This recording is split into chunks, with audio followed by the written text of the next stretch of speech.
News in the, she's in the attendees. I'll get her moved over here. Oh, there's our live stream, it looks like. Okay. Make sure. Oh, yeah, it says live. All right, we will call this board directors meeting to order at 7:08 p.m. This board is written and supports the land acknowledgement and anti-racism statement, and it's posted on the board's website. Roll call tonight. We're just missing Keith, who has an excused absence. Adoption of the agenda. We are going to make one amendment. Tyler ended up having to go out of town, so he's not able to get a connection to present the bridge report tonight. So I'll make a motion to amend the agenda to remove the golf course bridge report for the next meeting.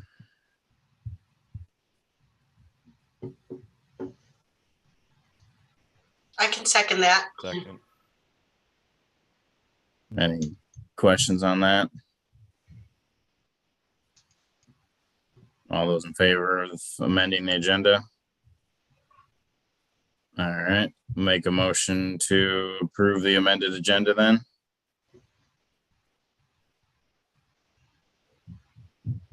Second. All those in favor? All right, that passes. Can you guys hear me okay? You're a little quiet. Sorry, I'm over here like that chocolate What? rain guy. I got a microphone. All right, moving on to announcements. Any announcements?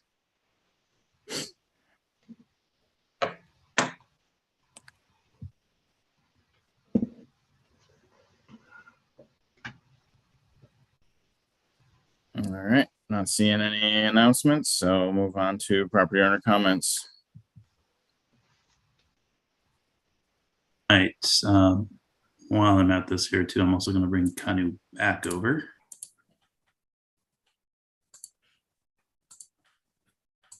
Okay, and we do have a couple of hands raised here. Rob is going to get us started. Rob, I'll go ahead and bring you on over here, and you can unmute when you're ready. Good evening, everyone. Can you hear me? Yes, sir. Good evening. AJ, I have a question. Has the Sudden Valley Community Association filed a lawsuit against the contractor who moved and replaced the launch ramp dock? I'm not discussing anything like that at this point. Okay, well, I was contacted by a reporter from the Bellingham Herald who told me that she has reviewed the documents that were filed in court against the contractor. She's been able to review the permits that were filed at the county and has received documents from Sudden Valley that indicate that I was a staff person involved. I just want to put on record that I have never been employed by Sudden Valley. I don't know why any records from Sudden Valley were given to her for review, especially anything with my name on them. So I would like for the board and for Dan to note that I do not give my permission to have any records indicating me to be shared with the press. I don't know why. Sun Valley hasn't given any records out related to the dock, so. Well, maybe not to the dock, but she said she had seen records indicating my name on them. And so I just want you to know that I don't give my permission for the public or for anyone to review those things. I'm a little disappointed that I'm contacted by the press about the filing of a lawsuit in my community when no communication has come out to us. We don't control the press, Rob. You know that. Well, I can read what Dan's saying, and I'm actually, Sonia, I'm really speaking to AJ at this point. But I'm a You- member of the somebody- board too. So you're speaking to all that's of us. fine. Okay, so then what I'll share with you is this, is do not share anything with my name on our records without my permission. Well, we haven't done that, so Yeah, I don't can- think I that'll can be a agree. problem moving forward. No, Ed and has Thank his you, hand AJ. up to speak. I was just gonna say, I was also contacted by the reporter, and the only thing I said was that we don't comment on potential litigation. So that was the only comment I made. We have given no records Okay. from the administration. Thank you, Dan, but I'll tell you this, she indicated to me that she has read the court documents. And if Well, there's they're been public something filed, records, so if there's court documents, well, then what, I guess what I'm concerned with is why are we hearing about this from a court reporter rather than our own board telling us what is happening in our because community? Dan just told you why. And Say we're not again, gonna please. we're not gonna talk about it anymore, Rob. Okay, thank you. All right, thank you, Rob. I'll go ahead and return you to the attendees. And we've got Kevin up next. Kevin, gone ahead and brought you over to the meeting. Go ahead and unmute when you're ready. Yeah, can you hear me? Yep. Okay, so I have two comments. I'll try to compress them as much as possible. Let's see. I'll start with an observation.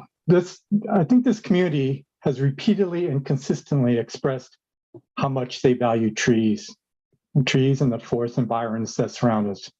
And they've expressed this appreciation through planning surveys, public forums, committee meetings, these BOD comment periods, printed media, social media. They've been doing this for a long time. So why do we continue to do nothing to curb the wholesale destruction of our trees? Why do we continue to let contractors dictate the look and feel of our neighborhoods? Trees are being treated like fungible commodities. The ACC committee is being used as a rubber stamp for building blueprints. And I think I can illustrate this with some of what went down at the last ACC committee meeting. So there are two adjacent houses being built. Some describe them as track-like or aesthetically displeasing, I guess. The owner of an adjacent property, realizing that the high likelihood that her tree could be damaged during construction, shared her concerns. And the response? An ACC participant said, I don't know what his role was, they said, if they kill your tree, we'll find them. And the neighbor rightly responded, what the hell good is that going to do me? Maybe not what the hell good, but what is that going to do? What good is that going to do me? The tree is gone. It's not replaceable. Trees have intrinsic value. They engender good feelings, happiness, all that. They're not fungible commodities. You can't replace them with a pink yard flamingo, And on a separate note, our fines, whether or not they've ever actually been levied, are not deterrents in any way imaginable. They're merely a cost of doing business in Sudden Valley. It's the second example that happened at the committee meeting. As a member, just as I said at the beginning of this, a member called in to lament the fact that the community is being overrun with overscaled houses and clear cutting. The response, and again, I'm paraphrasing, don't worry, there's not that many more lots to develop in Sudden Valley. I don't know if that's accurate, but the mentality of don't worry, there's not much more to destroy is, in my opinion, unacceptable. And I don't mean to disparage anyone that sits on the ACC committee or any volunteer in Sudden Valley. I appreciate all volunteers, whether I agree with them or not. But, in fact, I'd like to empower the ACC by giving them the authority to say no to houses that outscale their lots. I know that in the past there's been really inappropriate arrangements with the ACC and construction industry. And, I don't know the details, but I don't know if the ACC member was paid by contractors to do their bidding or the HOA paid a contractor to send on the committee. I don't know. And I don't think those relationships prevail, but the overall mentality remains. We're still not seeing the big picture. We're not seeing the forest through the trees. We're not seeing the forest through the paint swatches, frankly. So, and I want to emphasize something, right? It doesn't do any good to demonize contractors or to dismiss them as part of the cabal trying to overthrow the HOA. In fact, they're very predictable. They seek profits, and big houses, not trees, make them money. Well, not living trees. I mean, lumber from dead trees, yes. And maybe we should deprofitize that. But if trees were more profitable than houses, they'd be cutting down houses and planting trees. Their behavior is very predictable, and it will never be in the best interest of preserving our treasured forest. You know, it's our responsibility to protect what we have. And in my opinion, we should step up our environmental stewardship. And so I think I have 3 suggestions, which I wrote down somewhere. So first, I propose that we impose a maximum house footprint or footprint to lot size ratio. Secondly, pass a rule, regulation, policy, whatever we pass, to retain a greater percent of tree coverage on any given lot for new houses. And third, implement a building moratorium until we get this problem under control. So I'm going to stop there because I know someone's going to immediately chime in with the same old tiresome implicit arguments. You know, we can't do that. We're powerless. We have to comply with county ordinances, HOA policies, etc. So I just want to preempt that argument by saying, first, these things are not immutable. We can change these things. In fact, I think Bellingham City Council passed an emergency building moratorium a couple of years ago, or at least a moratorium on planning improvements or planning approvals. So change is normal. I mean, what kind of hellish world would this be if things really couldn't be changed, really? So, and second, I doubt we ever sincerely tried to change things. You know, it's true, there's very little political will at the county level because they make money off developments and the resulting property taxes. But we have a pretty big backstop, right? We have the federal law and the US EPA right now. We live in an impaired watershed, and development is the biggest threat by far to the watershed. So the time is right. You know, I hope, if nothing else, this issue can galvanize the community and, you know, people engage, and, you know, everybody probably has better ideas than me how to do this, but, you know, I'll vow to keep this issue from the board. So that's my first comment. Trees, which is a great Rush song, by the way. And so my second comment would be about the watershed. Now, it's funny because every year it's a big deal whether or not the golf course shows a profit on our accounting ledger.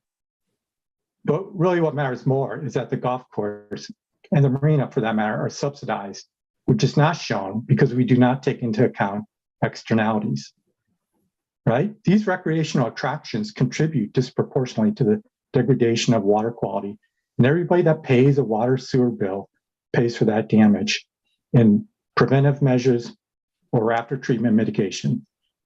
So our profits are in part thanks to 100,000 people, many of whom will never use our facilities. So obviously this is not sustainable, right?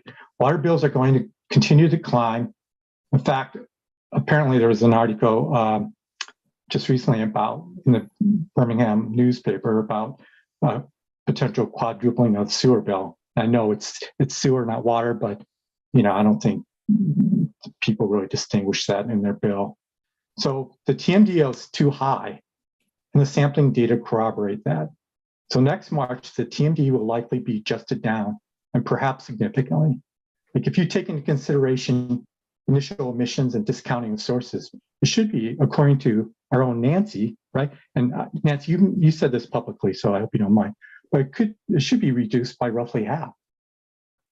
Kevin, respectfully, each member is supposed to have 3 minutes, and what you're saying is very important, but we do have other people in the audience, and the total time was 15 minutes. Are you able to wrap your comments up, please? 15 seconds. Although they're very 15 seconds, and I'll take all my death Kevin threats can off. have my 3 minutes. Thanks. No, give me 15 seconds, and I'll take all my death threats offline. This lower, Thank you. so the lower TMD TMDL will along with increasing after treatment and increased water bills, people are eventually going to say enough. And it may take a catalyst like a failure of a component of after treatment, and they have to boil the water for a week or something. But this is not sustainable. And there's also a lot of other externalities like our roads, externalities that in fact could be internalized, like road degradation resulting from increased traffic from Sudden Valley Recreation. So the point is, I'm not calling out marina and golf necessarily, but the issue is, we need to make an effort to measure our impact on the watershed, right? If you want to solve a problem, you have to first measure it. So, I think if we don't start accounting for our impact, what's going to happen? And I think it could be imminent, the closure of the marina and the golf course, probably not anytime soon. But we have to get ahead of this, or change is going to be made from outside Sudden Valley. So, I'll end here. I'll end the comment with this. Let me ask the board, and I'm sure you all know this, but how much fertilizer is used on the golf course each year? What is the phosphorus content of that fertilizer? How much? That's not a rhetorical question. Just jump in and. Kevin, your time is up, so I'm going to ask John. Yeah, we need to have him okay. for other people to speak out of fairness to the entire community, Kevin. But I really appreciate. Okay.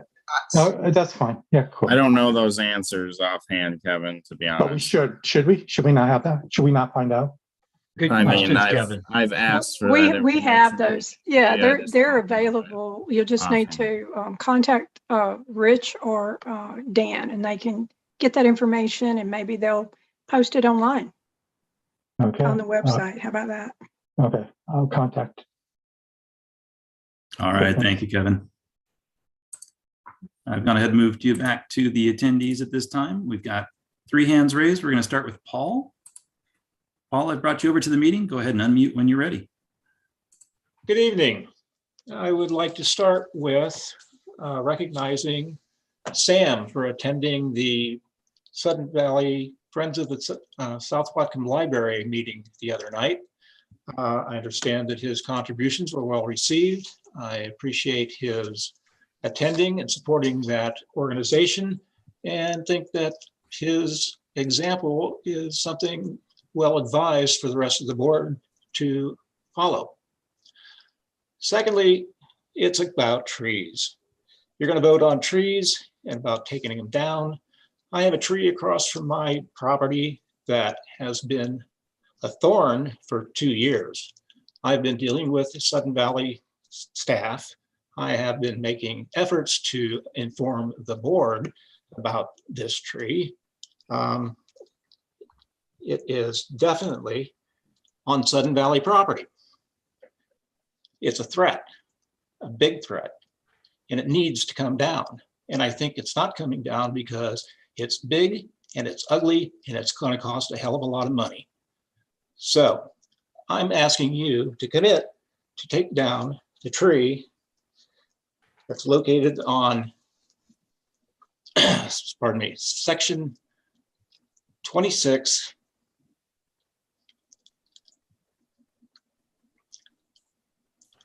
What's the name of the road?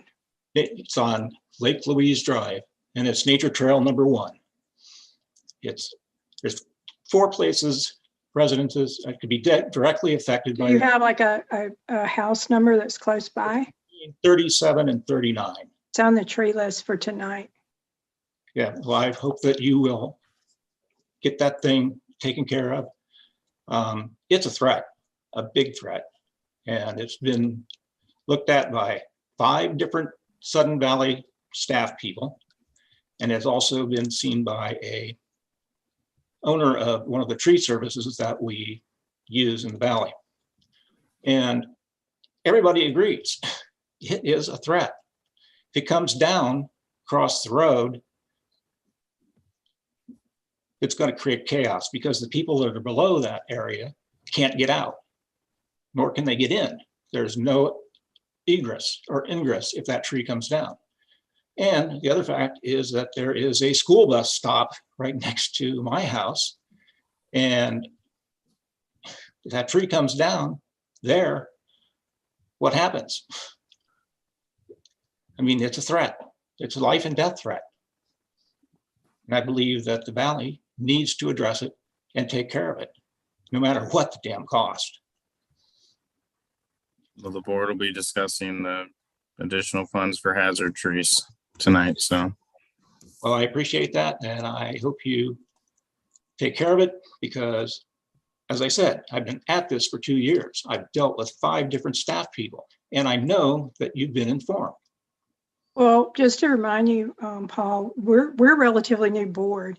So we're trying to play catch up on a lot of past due maintenance and things that haven't been taken care of. So like I said, it's on the list, Okay, and the board will be addressing it tonight. that's good, because the information that I got back from the previous superintendent of maintenance is that you were informed in November. And the previous environmental compliance manager marked it for removal in February. And we're still sitting here waiting for it to fall. So please address it, take care of it. Thank you. Thank you, Paul. All right, thank you, Paul. Gone ahead and moved you back to the group of attendees here, and I've got David up next. David, I've brought you over to the meeting. You can unmute when you're ready. First of all, I want to make sure, because this is my first time doing this, can you hear me? We can hear you. Okay, wonderful.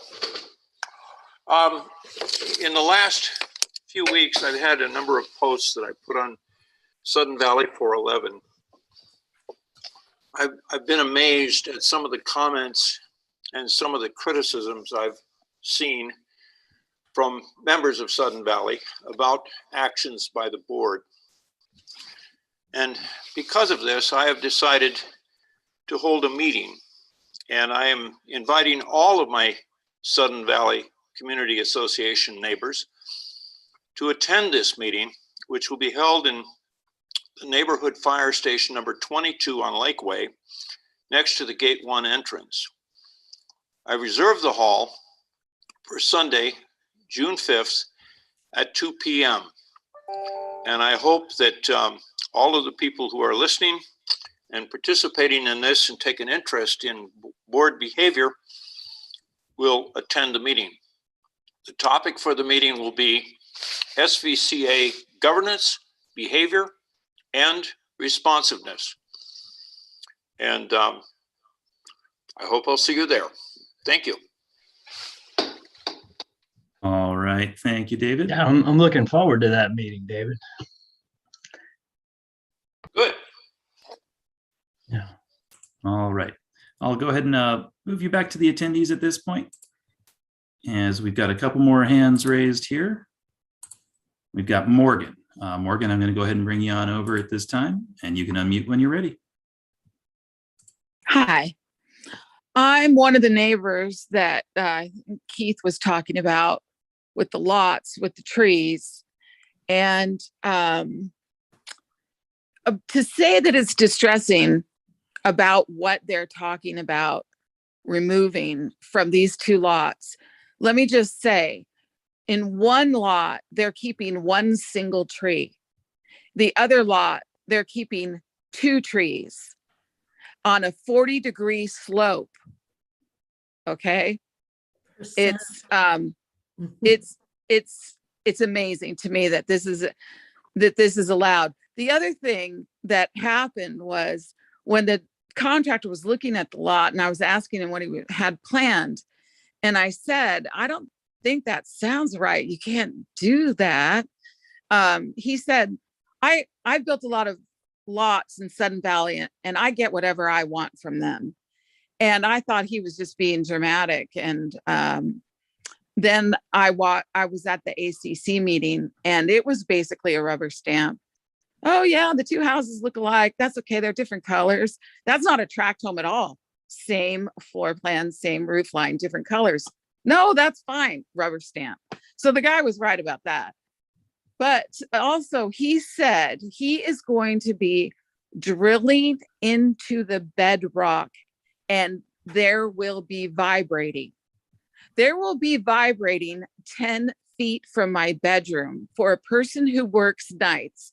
I work at the police department and I work nights.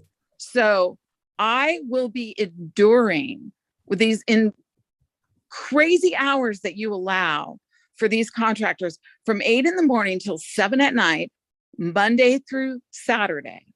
So every minute that I am home, because I work Sundays, I will be listening to vibrating. Do you get that? Like I won't sleep. So for as long as he's doing this work, there is no possibility of me sleeping, none. So because headphones won't work, earplugs won't work, white noise, fan, none of that's going to work. I would like a serious look at these exhaustive hours that these contractors are allowed, because I get homeowners working on their own homes, leaf blowers, nailing, whatever, but heavy machinery until 7 o'clock at night. I mean, it's extreme. And one woman posted that she has endured this machinery for 6 years next to her home, and she's considering leaving.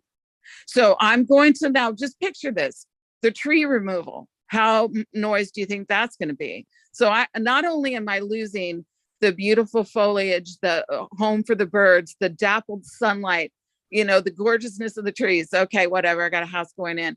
I'm going to listen to hours of bedrock drilling for 2 properties, for not just 1, 2, for hours of that. I can hear other people's drilling over on Stable Lane and Lost Fork from where I'm at. And I've think to myself, how do these people endure that? And now I'm going to be one of them. And I think that we need to curtail these hours. It has to be something more humane.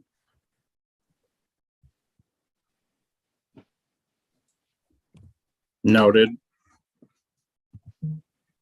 All right. Thanks, Thank Morgan. you very much, Morgan. Thank you for your comments. I'll go ahead and return you to the attendees at this time. And we've got Anne up at this point.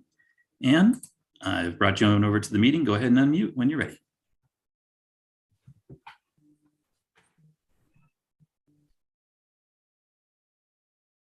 Sorry, I lost it. We can hear you. I just want to say I appreciate Dave Gustafson's firehouse meeting that he's attempting, but I hope he is genuine when he says that he wants it to be a civil and respectful discussion, since he, in the last hour, liked Mr. Waterman's post calling me a Nazi, and also called for, I guess, myself and others to be tarred and feathered.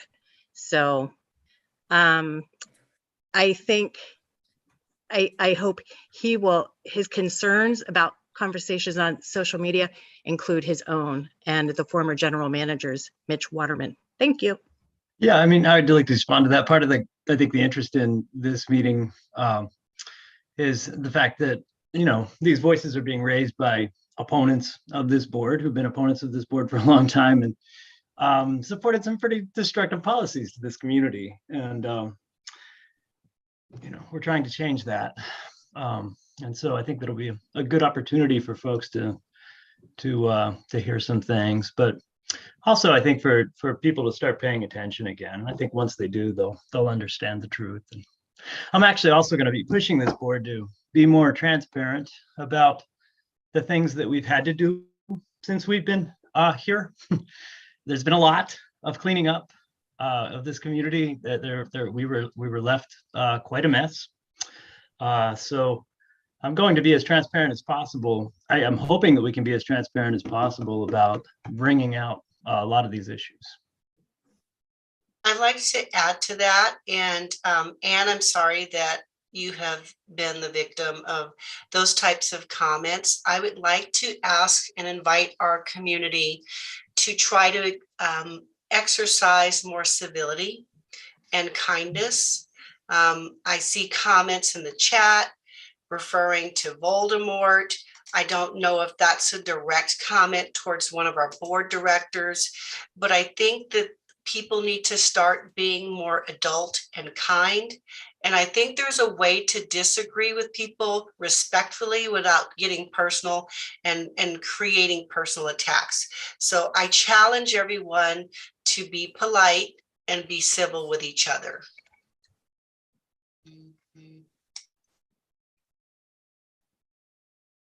All right, thank you, everybody. And I'm just going to say on that note, Mitch, you can come back next meeting and speak if you want to, but I'm not going to recognize you.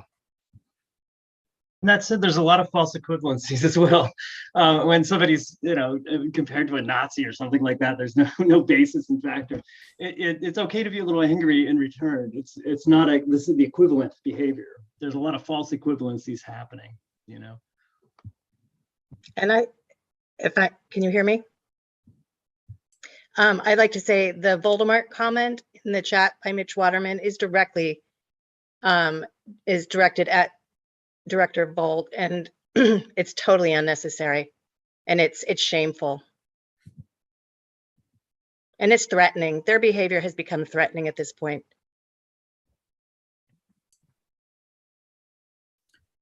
all right, thank you so much, Ann.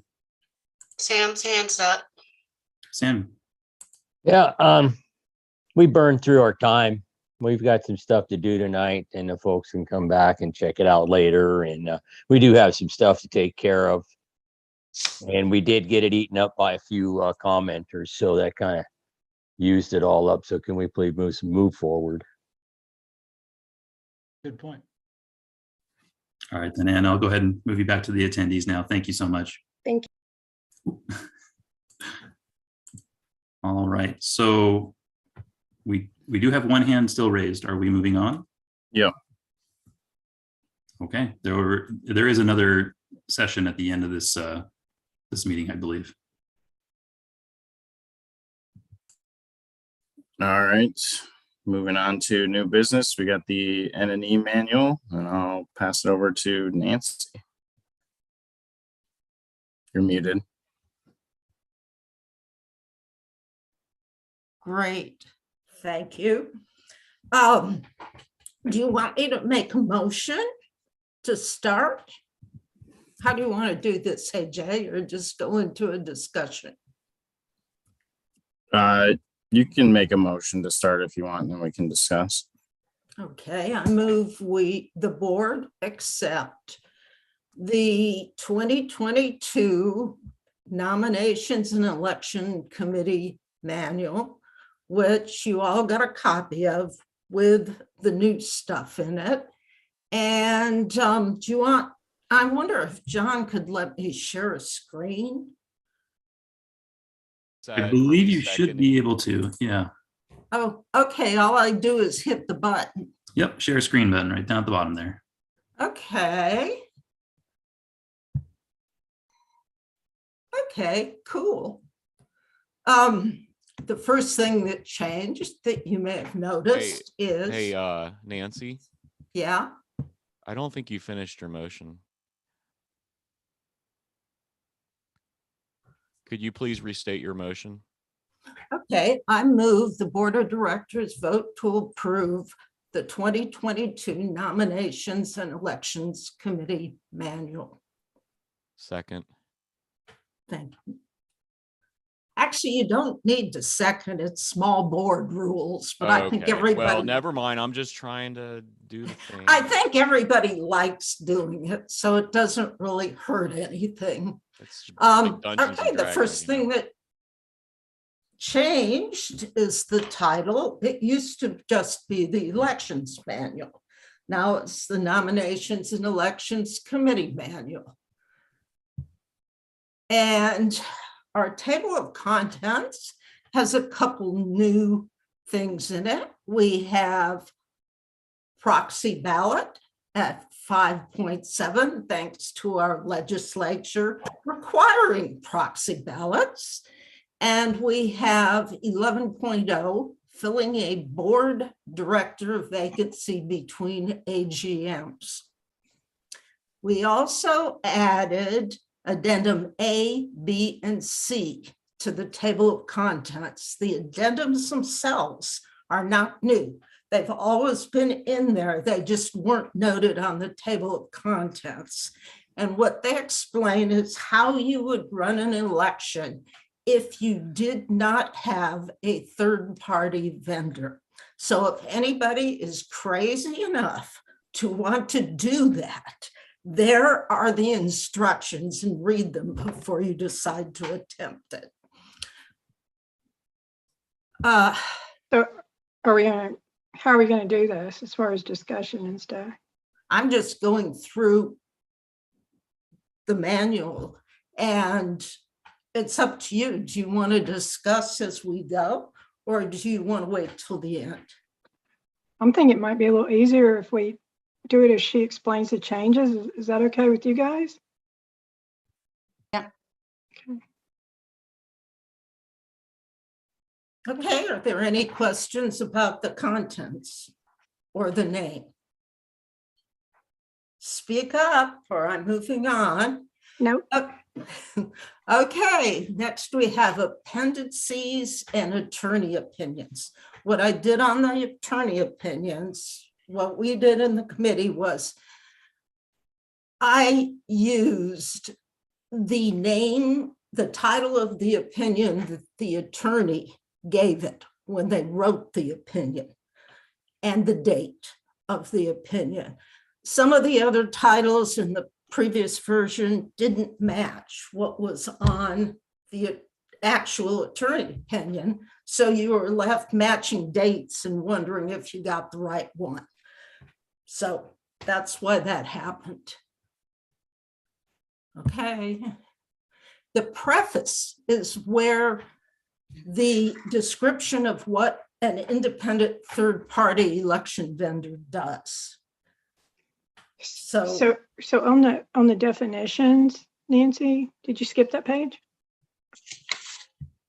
Oh, yeah, you did. Because I was just going to suggest, it says ASM on there, and that there's nobody with that title.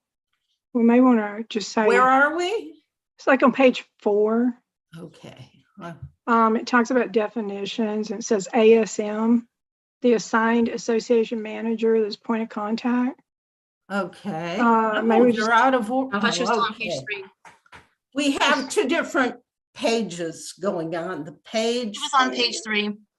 of the manual and the page of the board of directors agenda. So definitions. Yeah, it's just ASM, and there's nobody by that title. I wonder if we just say staff. I don't know, give it some other title. Okay, that is just taken out of 2019, but taking out ASM is fine with me. Well, is it referenced anywhere else in this manual? No, Okay. it's not that I know of, that I can remember. And if it is, we can take it out. So get rid of ASM. Or just, yeah, name it something else that works. Okay. Sam has his hand up. Sam? You're muted. So There we go. Well, we hurried up and run by the attorney's opinions. So we have a date to look them up, but where? Are they're not in this manual? No, because the manual goes to the public. And so we have Attorney- attorney's opinions. Then is there any, would there be a note to say where you would research our attorney opinions? Now, this is how the other manuals did it. They just listed opinions, and at least you know they exist. It's all you can say. Supposedly, board of directors get to see copies. So it's available somewhere in our records that we have. They're privileged and confidential, except what she's saying, except to on a need-to-know basis, which would be the board of directors and the NNE committee, not to the general public. The NNE, a board director could actually look at them and actually ask the president for the board to determine if they can be released to the community. But we can't release privileged and confidential documentation without a board vote. Okay, I can go for all that. I just want to verify that it wasn't just something on this date and then we no longer have anything to back that up of what exactly that was. Right. I have all of them and I have read all of them, which is how I decided that we'd use the name the attorney gave his opinion rather than what had been written down previously. Thank you. It's not ideal. No, thank you. I just was curious about how it's available, and rather than have them say, well, someone did make a decision somewhere, now we don't have a copy of that, and the state's not going to, we're just not going to have it. I just wanted to verify that it's somewhere and locked up. Sam, I get your point. Should it be listed as footnotes? I know with academic writing, you wouldn't necessarily put it in the body, but perhaps it could be listed as footnotes. Why?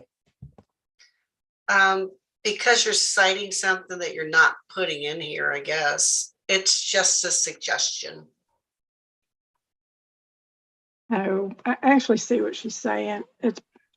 Yeah, I kind of see what you're talking about. If a certain action is, if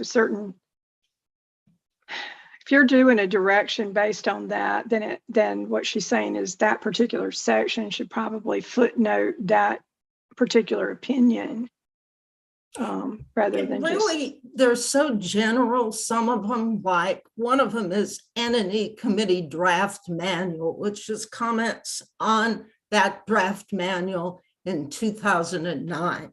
And that's where Phil Sharp decided that the board had to approve the manual rather than the NNE committee approve the manual. But it's kind of hard to unravel all that, Kim. The other option is just take them out, which is a real possibility. I just know with academic writing, when you're listing something like that, you're, just thinking of what Sam said, you're making a reference that it's somewhere to be found in that document. And in the absence of that being in the document, I understand you want to cite it and reference it, but at the same time, this does make it look like it's going to be as part of the document. That's all. Okay.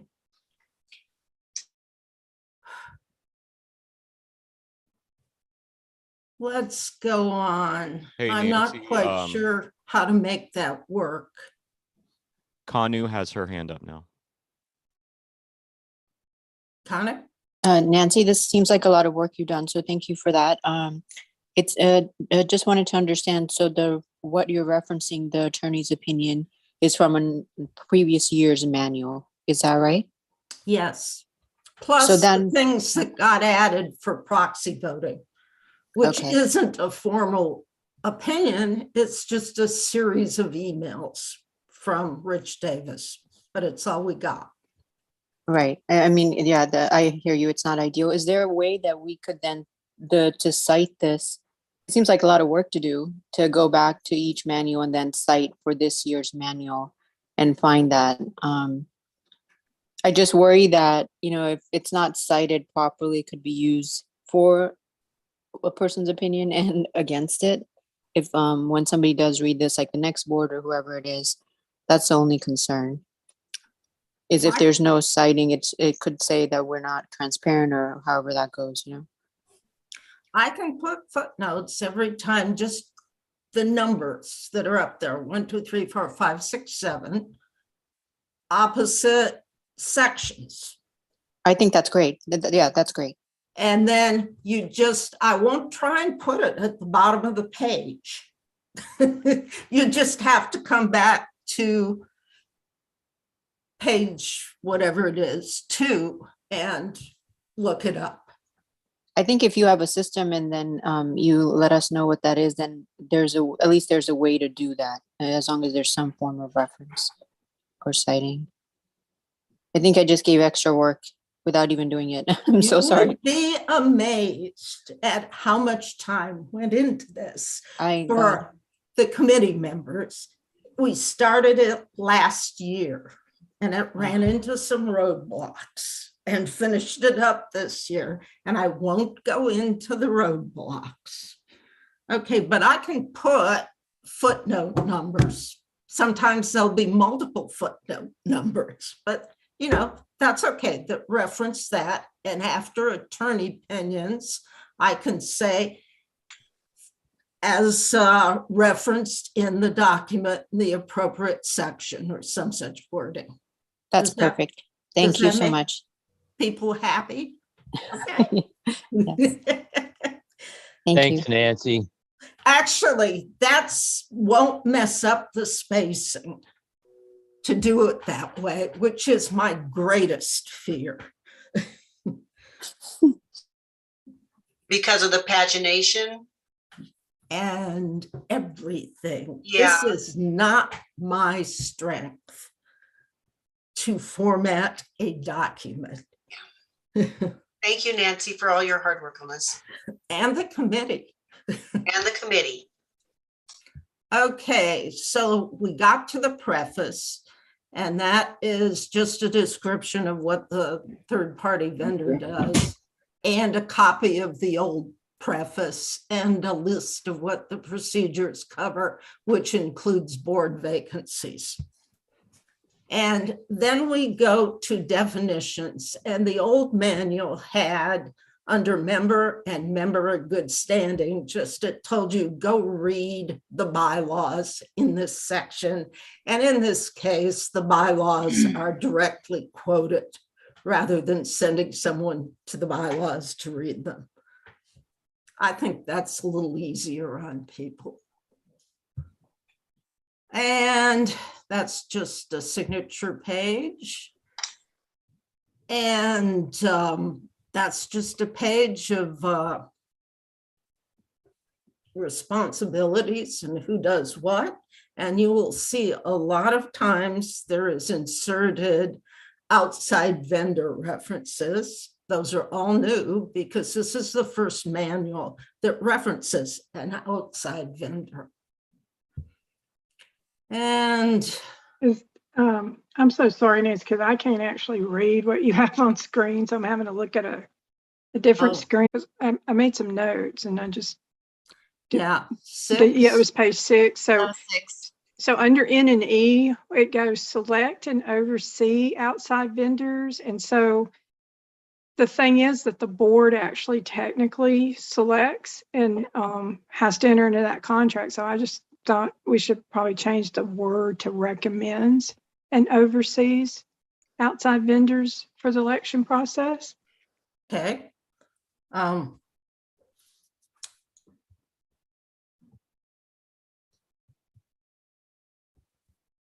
That'll work. Okay.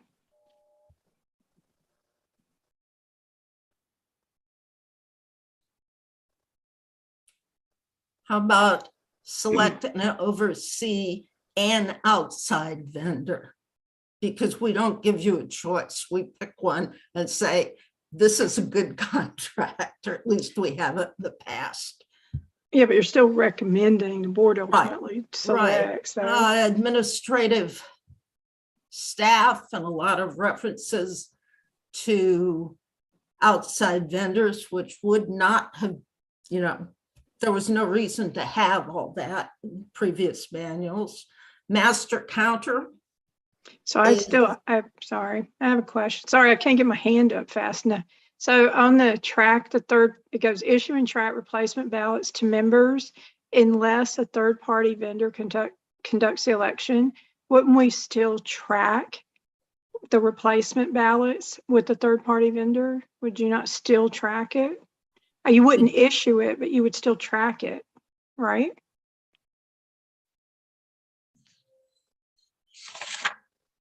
yeah, we still track it. It's not some, I think it's okay where it is because we can still track it and they still track it. They do because they issue them. Both of us end up tracking replacement ballots.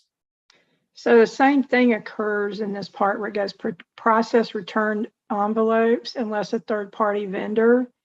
But it seems like we still have to process return envelopes even with a third-party vendor because a lot of people mail it back or drop it off in the election box. But that's not a return envelope. The return Oh, yep. envelopes Nope, are sorry. the ones You're that are right. mailed. Right. Sorry. That the post office says undeliverable on. Yep. Sorry about that. Master counter description, which I hope nobody ever has to do. And volunteers are very different with a third-party vendor than they would be if we ran our own election, because we only need about 3. And they basically help open envelopes. And any committee people aren't supposed to touch a voter envelope or open an envelope or touch anything after the ballot or the secrecy envelope has come out of it. And bylaw list, that doesn't change. And the thing about N&E committee minutes, the old one said it had to go to the board secretary for approval. And the committee has been approving their minutes forever. So unless you want more stuff on your agenda, I don't think the board wants to approve N&E committee minutes. I think the board just cares that they're posted. Sorry, Nancy, what page are you on now? 9. Okay. Preparation for an election. Okay. 4.0. Okay. What we've done is we have substituted close of business for a hard time. And the exact time of day will be on the application. And it's done in case Sudden Valley decides to change its hours. It doesn't, we don't run into a conflict with the manual. So close of business is something you'll see instead of it used to be 4:30, and it still may be 4:30, but we'll use a different wording. Okay, and that was just where you get. Sam has a question. Nancy. Question about close of business or such. Would the end of turn-in time, it would be better to have it actually end before the office closes so you can wrap it up and go home rather than wait for the last minute and everybody standing around. I think I like that idea of having your time specific and make sure that it's easily well before closing time. They have to stay late pretty much anyway on the last day if there's a lot of candidates, because they all have to be vetted and a drawing for the name. So it's Doesn't our bylaws say close of business too? I think we talked about this last year because I said the same thing and we were going to do like 2 o'clock and then we found out we couldn't. This was what I remember, but it's been a while. Yeah, that was for the filling a board vacancy in between AGM section. It all says close of business throughout this. I just assume leave it. If somebody has to stay, there are not very many times where somebody would have to stay. And that only time is that Friday or that Monday after Labor Day.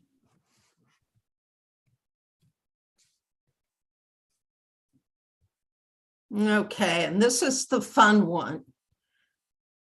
Each candidate must be listed on the property deed, must be a member of good standing as of the date of the application and remain so, and a candidate may apply for a position and be listed on the ballot using the name they are known as in the community, rather than the name listed on the property deed. And what we intend to do on our application is to have two name lines. One will be for a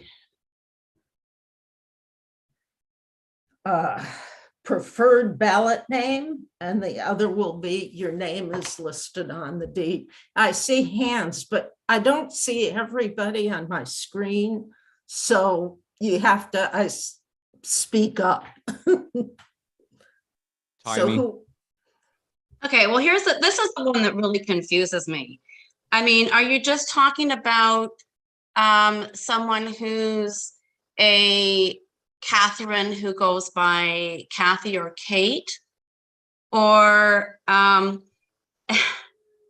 you know, this brings up something that, you know, we have to look at the fact that we do have someone who has two names on this board, and there's probably a really good explanation that we're not aware of, but I know when you put your name on your So if you're going to do that, let me just address this, because all of the rumor and innuendo, this is my name. It's been my name for 23 years, and everyone knows it. And on top of that, in order for me to be a signer at the bank or anything else, you have to show proof of ID.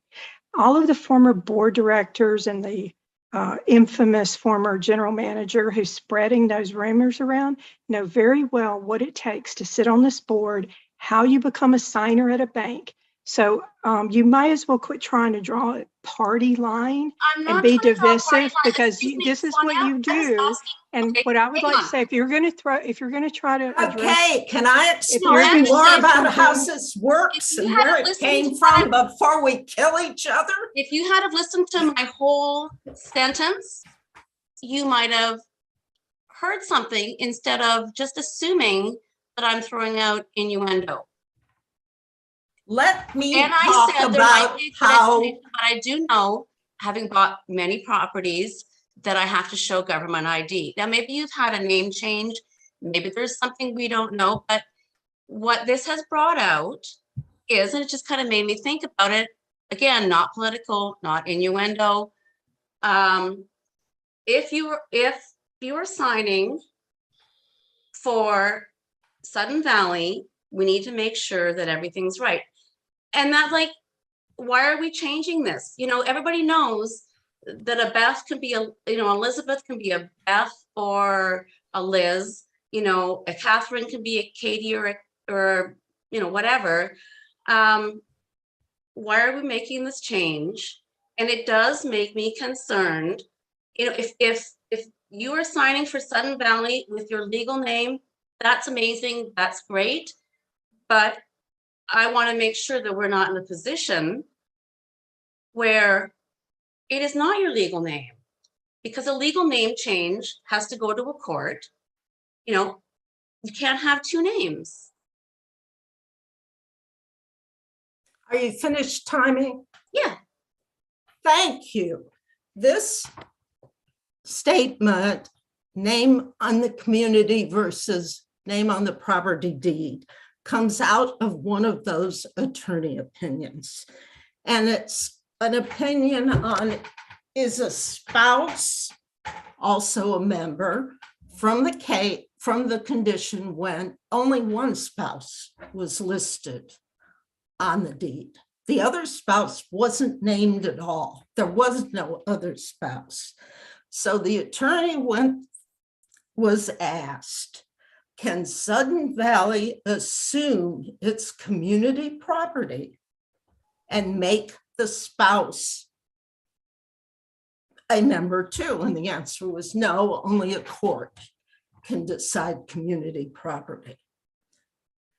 So that is where the spouse is listed on the deed. You had to be listed exactly on the deed came from, but that was a misrepresentation of what Rich Davis actually wrote. He That's said not what no this is such talking thing. about. Timey! I apologize. It is a misrepresentation of what the lawyer actually wrote. He was dealing with a very specific community property issue. He was not dealing with the name has to exactly match. And we all know that real property ownership doesn't disappear if your name changes. You still own it. You just have to prove you are who you are. What this has been used, the bad thing about where this has been used is it has been used selectively, because it's used sometimes in some ways to some people and not to others. And it is, I used to think of it as a women's issue, but it turns out it's not, because I've run into 2 cases, committee members, who would not have been eligible. They were men. They got trapped in a hyphenated name, which was on the deed, and weren't using the full hyphenated name. And they were one of them was using an initial instead of the last name, and the last name on the deed was the spouse's name. Now, once you get into the weeds of being the name police, it is not going to be pretty, and it's not going to be something you really want to do, or what Sudden Valley should be doing, particularly an elected committee member or an appointed committee member.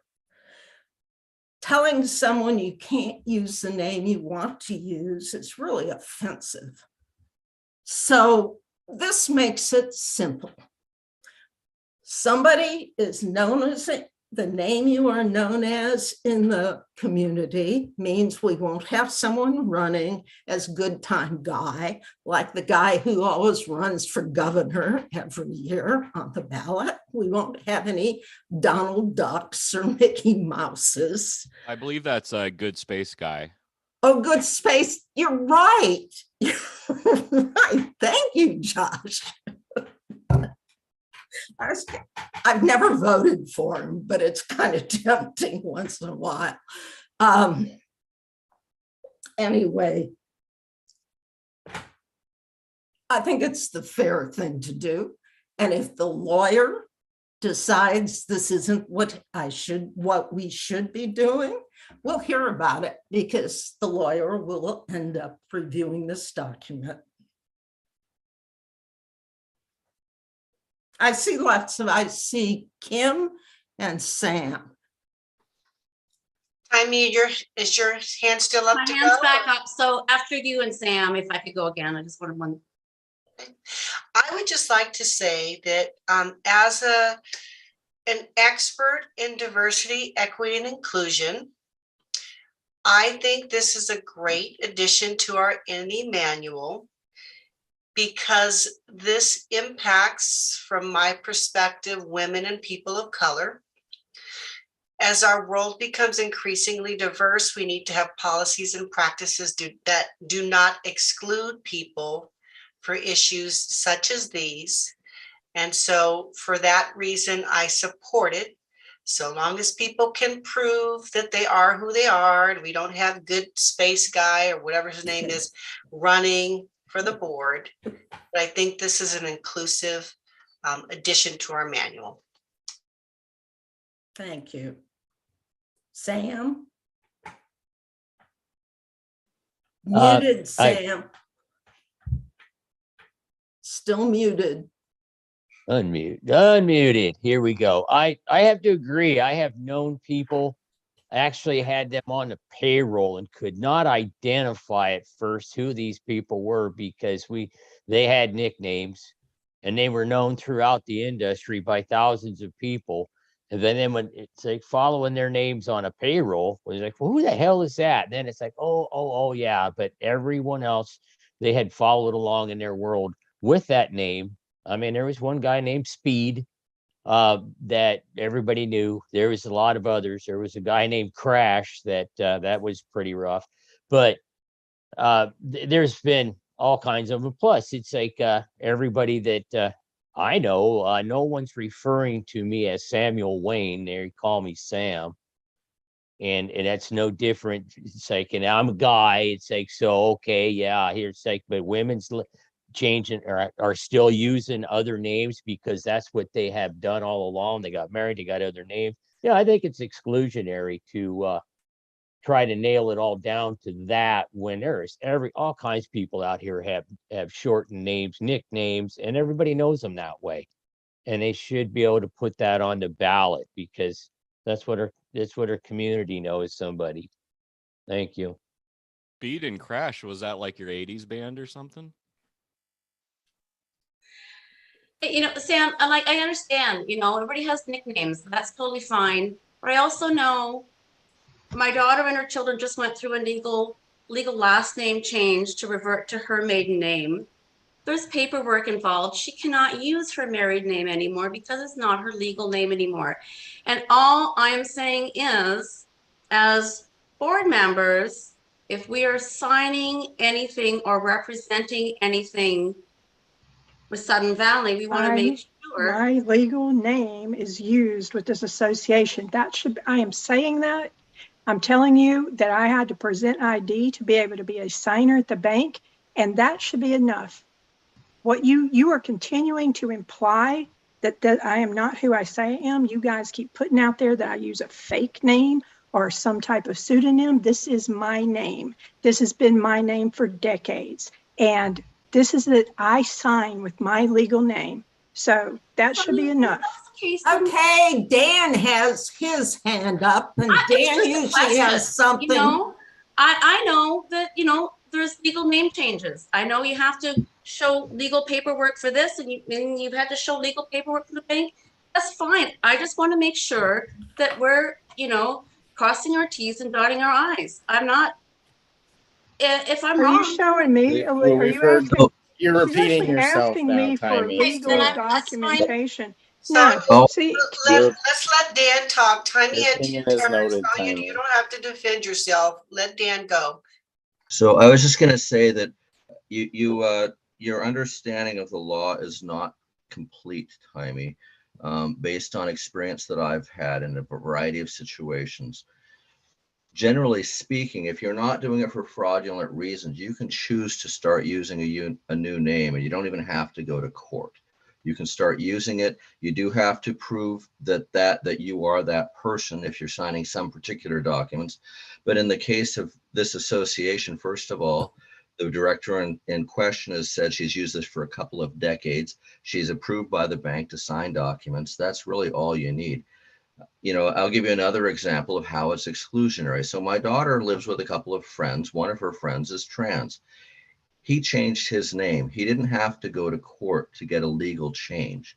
He changed his name. He got his ID changed with the Department of Licensing, that he is legally who he is now. And because not everybody, Washington State has made it fairly easy, if you are not doing something nefarious, to use a name of your choosing, because they're trying to enable people to make those choices and not be disadvantaged. They don't have the money to go through the full court thing. Now, if you go through court as your daughter did, then she can't use her former name, because now she went to all this trouble. If she tries to use the name she changed from, then it looks suspicious. But people can use a name. And when somebody's been using a name for decades, at this point, it's not about the law, it's about politics. And it's really unfortunate that people are doing that. I'm not saying that's what you're doing. I'm saying that people raising this in the community know what's going on. Sonia has explained repeatedly what her situation is. And we've had attorney opinions saying that this is fine. So unless you come up with a different attorney's opinion, this just feels like it's wasting time and not doing anything productive.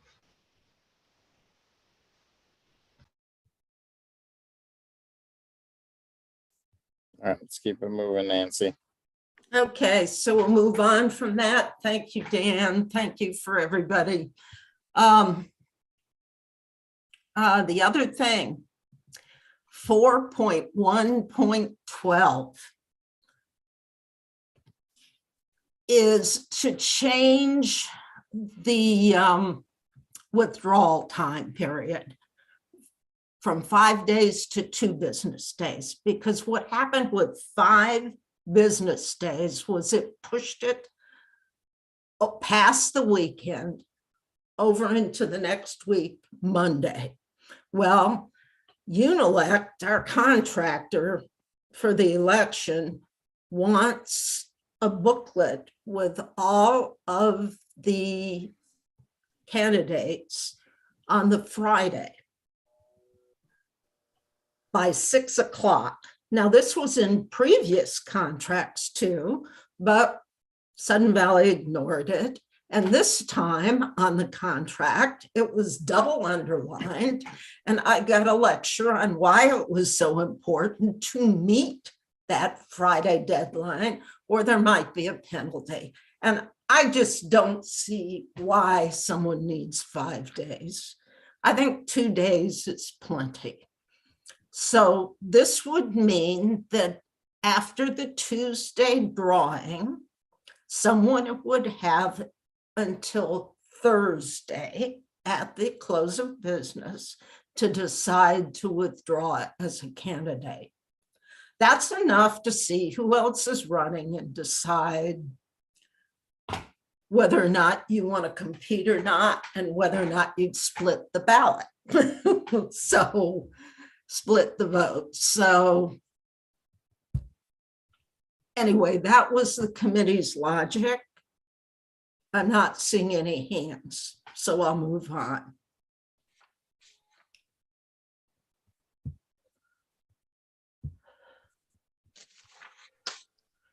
And those are all pretty bland.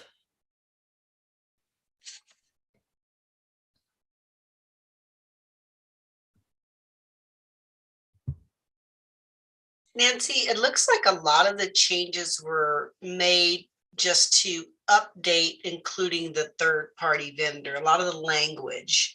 That's exactly right. Yeah, appeared to have just updated it with the online or not online, but mail-in option. So it seems like you guys did a lot of good work just making sure that things were updated. Okay, the other change that I'm kind of conflicted on is we had changed the morning of the AGM voting from 9 to noon instead of 9 until 12:30. And that was to give people time to get things cleaned up and get to the AGM starting at 1. Because sometimes there is a line out the door at the close of voting, and you need to clear the line. So it's conceivable that people would still be voting at 1 o'clock when the AGM is supposed to be starting. Any comments, or is the board okay with changing it till noon? Is that anywhere in the bylaws that it needs to be updated in other places if that time is changed here? No. Okay, I support that because I do agree that you need time to prepare for the AGM. Okay. The other, where is it? The rest of the proxy ballots. This is the same proxy ballot discussion we had at the just before the last AGM. Maybe the grammar is better, but it's basically the same context. And it's inserted in the manual now. And there's the 12 noon instead of 12:30 in 6.1.3. And all the filling of board vacancy between AGMs is a new section.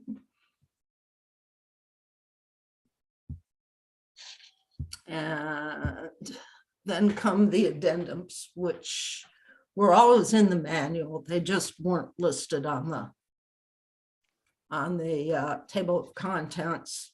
And I don't know that anybody will ever read them unless you want to run your own election. So are there any questions? Or?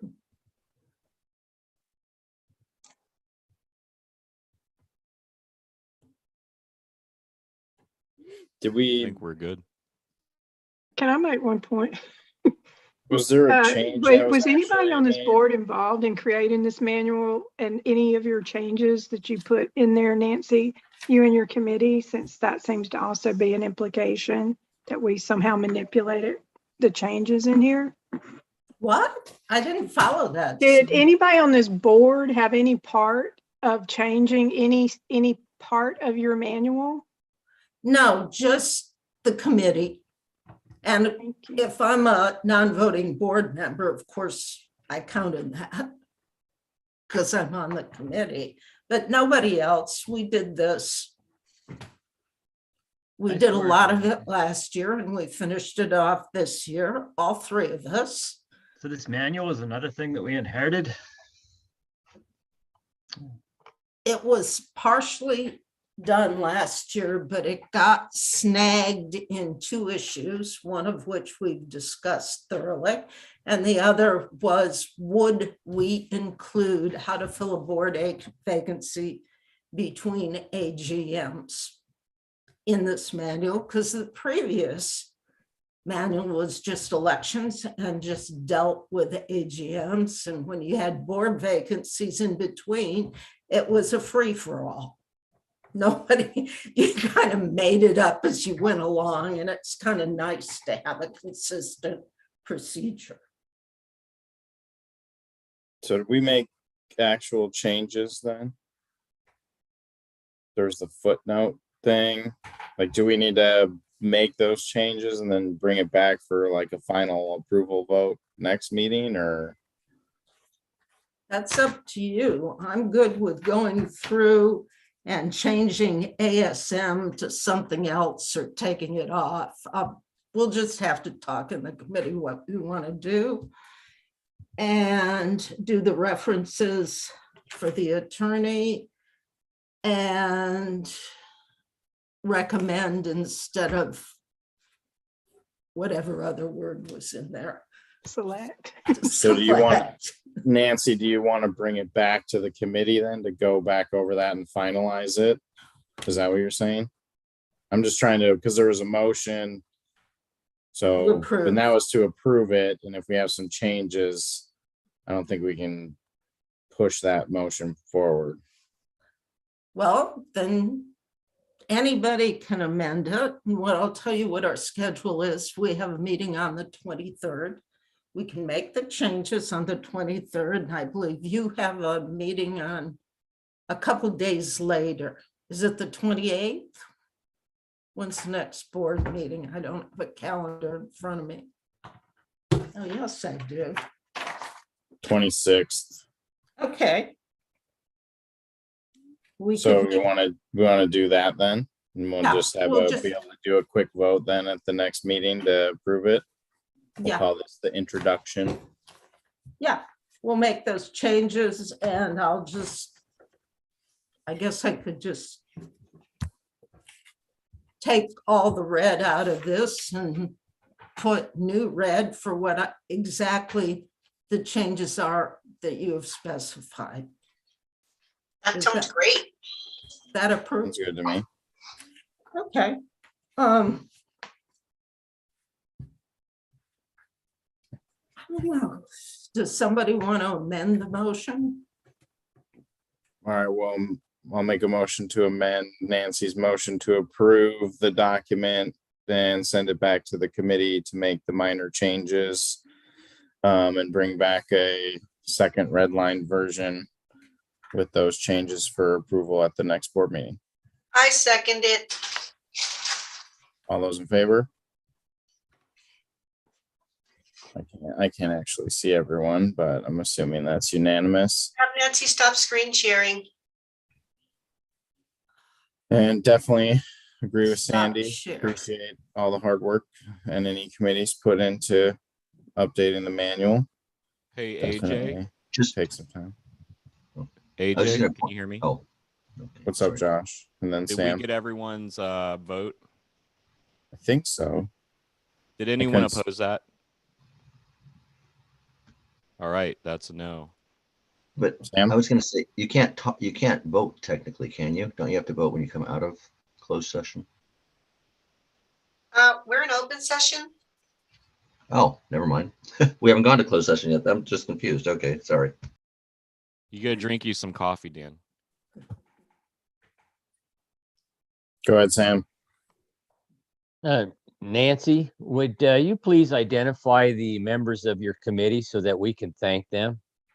I was just about to do that. Steve Workman and Michael Wordsworth. And I would thanks. love to put their names on this manual. Would that be a problem? Do you think? Traditionally, only the entity chair's name is on it. No, the previous, the one prior had all of the committee members listed on it. The one from 2018 or whatever year that was, it actually had their names listed. Give them some credit. Give them credit. Yeah, we'll do that. I'd like to request an autographed copy of the NNE manual, please. Thanks. Sure, just vote for it, whatever you want. All right, well, we can move forward then to the next agenda item, which would be the hazardous tree funding request. There was a list sent to the board with a number of imminent danger trees that once we approve the funding, we can move forward with bringing that to the community. So I think there's a capital request memo at the end of the agenda packet for this. So the motion would be to move that the board of directors approve allocating funding in the amount of $60,000 from UDR for hazard tree services for the trees that are presented in the tree list. Second. Any discussion on that? Kanu, I saw your hand come up. Sorry, that was by accident. Sorry about that. Okay. And just let her know that was Canoe's baby, right? There's not somebody like being tortured in the background. That was a baby. That's what right. she says. That's what she tells. Yeah, And who we are knows? not in closed session, so there's not a baby listening in.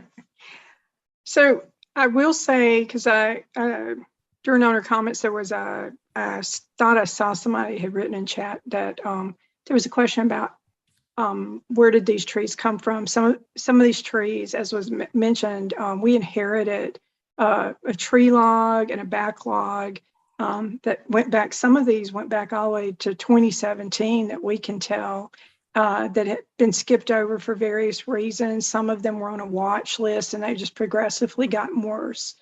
And because of various turnover, they keep falling in a black hole, and this tree list hasn't been accurate. So what we did is that we had a tree specialist, tree service company that is well known out here that we use quite often for all of our urgent emergency trees. They're one of the few companies that have, climbers that'll go out in really bad weather and everything. And they spent time over the last 2 weeks viewing over 250 trees to completely review everything that is known to us that has been reported or tagged as an urgent tree.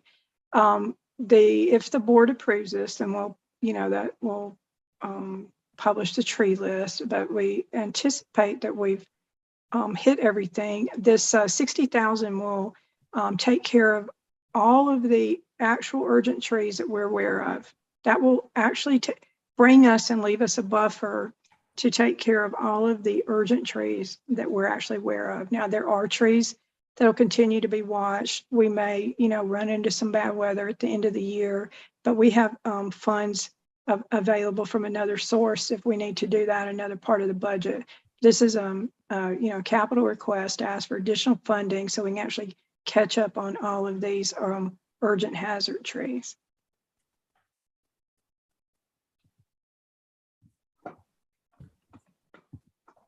Any other, Sam? So all these trees we're funding. So right now we're gonna do the funding. That's probably the other question would be about managing the list. Sorry, back to the funding. So the recommendation would be that if we fund it, they'll all come down. That funding is to take all those trees down, and that'll start, the planning will be immediate because this is an urgent tree list. So these are all imminent hazard trees. Well, in that case, then we're not having them compete. We've got someone chosen to process through the list.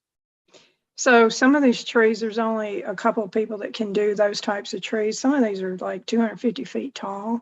And we've had problems with tree vendors that they come out here, they want to bid, and then they can't produce insurance and that type of thing. Some of these trees, so what'll happen is, so there's some that are urgent that need to come down like tomorrow. So we need to get those scheduled immediately.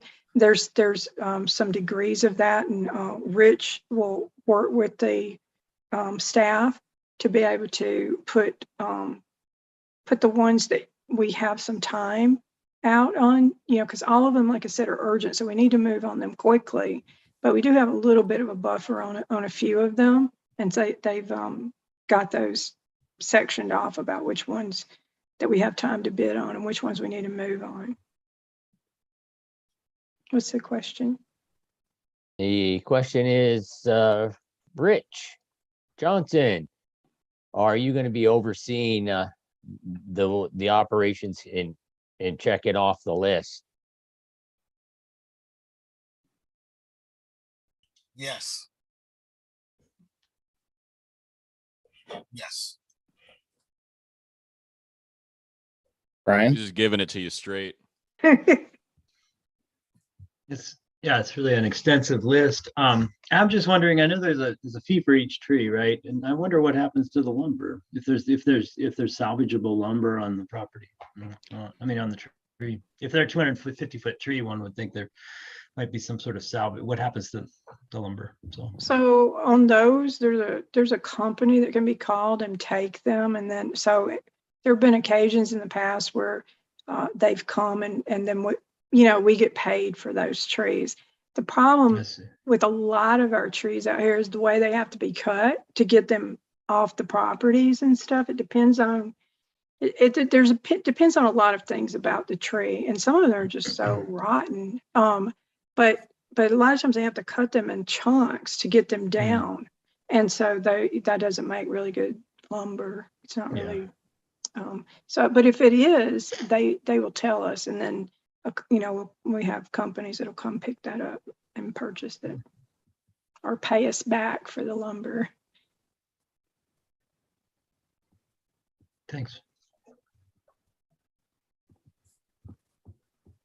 Any other questions? Timey? You're on mute. And then Sandy. You're on mute. Timey, you're muted. Thank you. Just further to what Sonia said, in order for that lumber to be worth anything, they have to use a crane, which is sometimes more expensive. And I think you only get about $200 or $300. It's a very small amount. So for it, just agreeing with what Sonia said, that it is kind of hard to get any money back on those. Thanks, Timmy. I think Kanu has her hand up. It might still be up from earlier. I saw it raised. I don't know. Maybe not. Yeah, it was up from earlier. Sorry. Sandy? So I just wanted to check on what the process would be we'll publish the list, and then will there be updates in the newspaper or on the website saying these are the ones coming down first week of June, and then at the end say, yay, we got them all done, so the public is aware that we've addressed the issue and there's a schedule and it's completed? Is that a Rich question?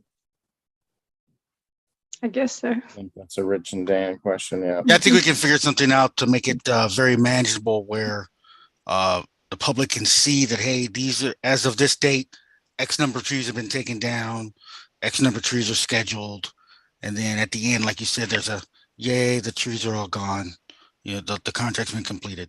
So I don't think that's going to be an issue. We'll just figure out a spot to put that on the website or in an announcement or something, and we'll just update the spreadsheet. Easy day. And Sandy, staff will usually put up road closure notices with, you know, if instances where that's going to happen too. So homeowners are aware. It's just all that transparency stuff that everyone's crabby about. Thank you.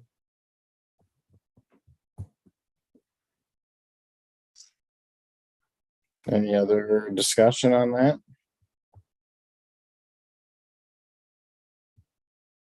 All right, well, the motion on the table was the board of directors approve the allocation of funding in the amount of $60,000 from the UDR account for hazard tree services for the tree list presented to the board. Calling the question, all those in favor? That passes unanimously. All right, we will move on to Sun Valley events calendar. I think Rich is taking this, if I'm not mistaken.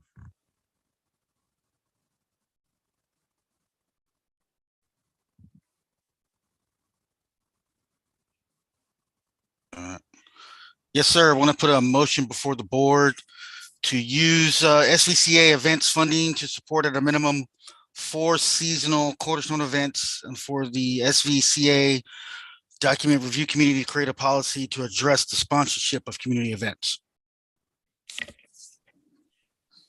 So the staff was tasked with coming up with a plan and trying to figure out how to do community events. I think at a minimum we need to do 4. There's one that is pressing upon us if we want to start, and that is the Sudden Valley Fair. It'll be like the 2nd annual Sudden Valley Fair. And so looking to get some discussion on this and a way forward from the board. What are the 4 events? No, one is the Sudden Valley Fair. What are the other 3, Rich?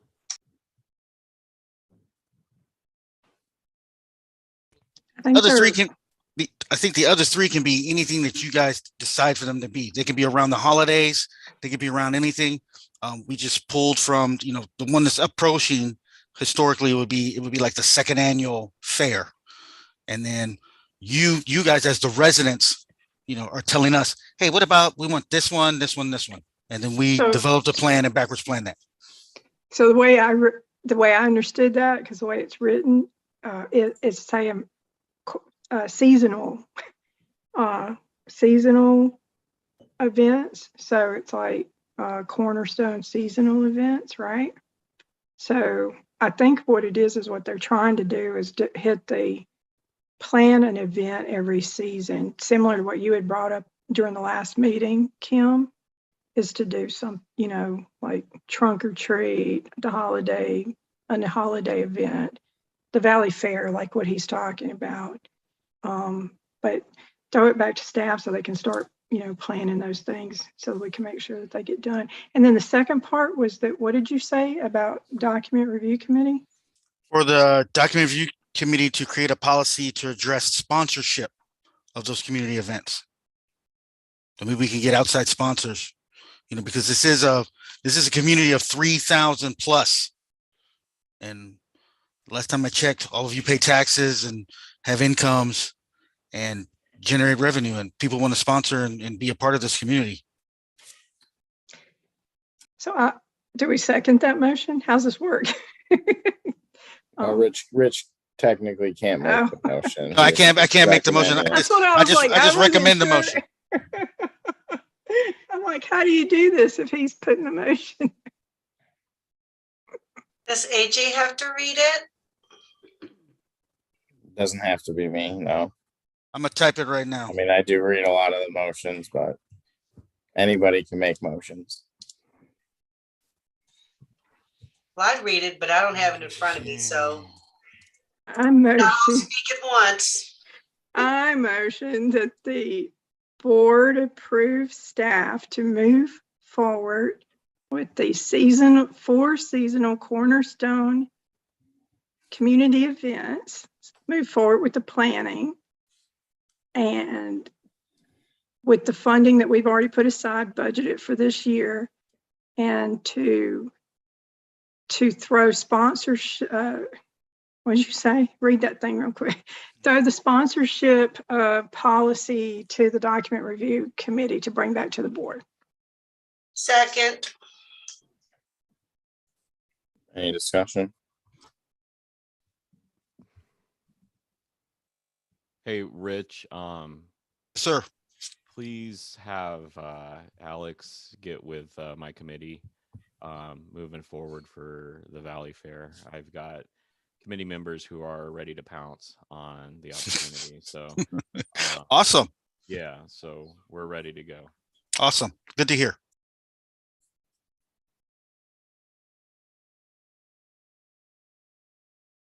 All right, seeing no further discussion, we'll call the question. All those in favor?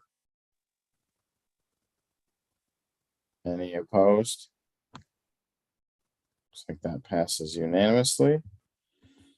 All right, I'll make a motion that we move into closed session at 8:45 p.m. Second. All those in favor? All right, see you over there.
Recorded.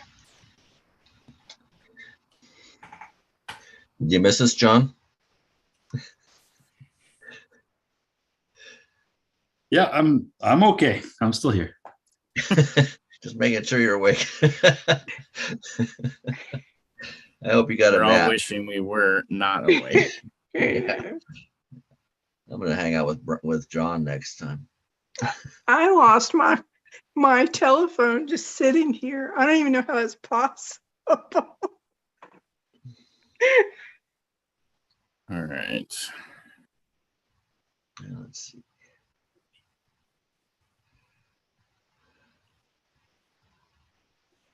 I'm with you, AJ. I'm ready to go to bed. Yes. So badly. I've been watching Rich rub his eyes and just being like, nah, I'm in the military. We wake up early, we go to bed early.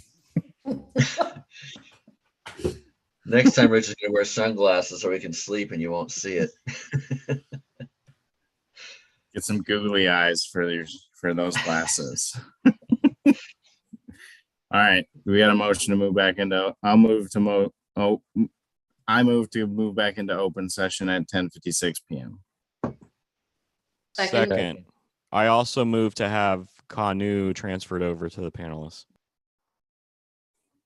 Second.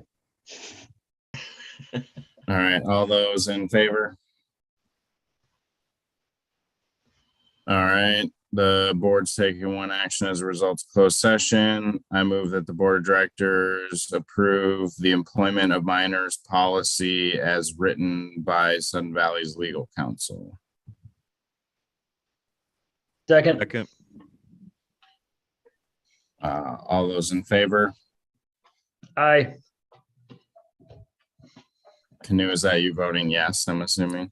Yes, I was using the raise hand as a yes. Sorry.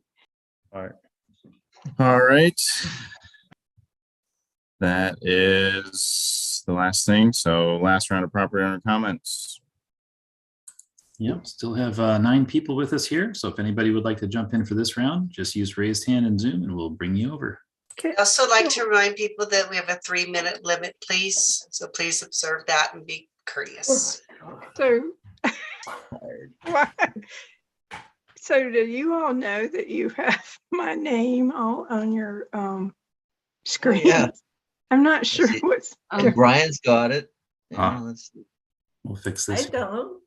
Oh, well, Thank you for that's the not support. important. And quit calling this meeting. I see no hands raised. I make a motion to adjourn. Second. All those in favor. Have a good night, everyone. Good night. Night.